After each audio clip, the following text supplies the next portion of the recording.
Pamirsa Kementerian Pendidikan, Kebudayaan, Riset dan Teknologi Kemendikbudristek sampun netapang arak Bali pinaka silih tunggil warisan budaya tak benda WBT BRI.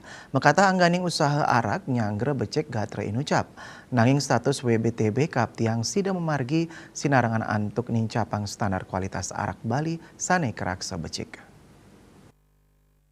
Ketua Badan Pengawas Koperasi Karya Sajang Bali sane pinake pengepul minuman fermentasi utawi destilasi khas Bali ring tabanan iketut lo ke antara maosang sekancan pangse pasar produk sane kepasarang mangdeng rak sebecik kualitasnya ne rumasuk standarisasi produk pemekasnya ne arak Bali.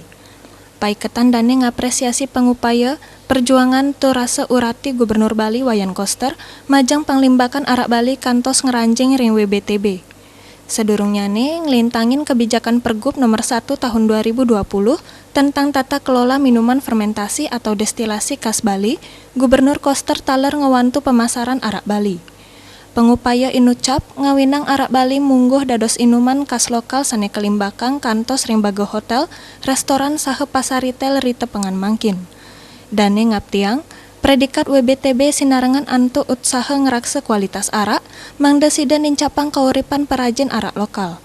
Napi malih lakaran arak sane wenten ring Kabupaten Tabanan dahat akeh, tur ngawinang keutaman inucap sida nangiang ekonomi ring komoditas adolan antar pulau kantos ekspor.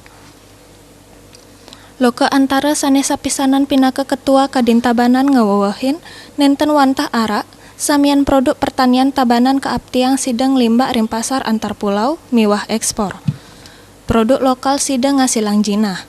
Asapuni ketaler, Koperasi Karya Sajang Bali rauh mangkin medue kapasitas produksi kantos 16 liter arak. Selami puniki kauningin, pemasaran produksi kemargiang meperkanti sareng silih tunggil pabrik sane sapisanan pinake distributor pemasaran produk. Mani bisnis Bali nguning ngayang.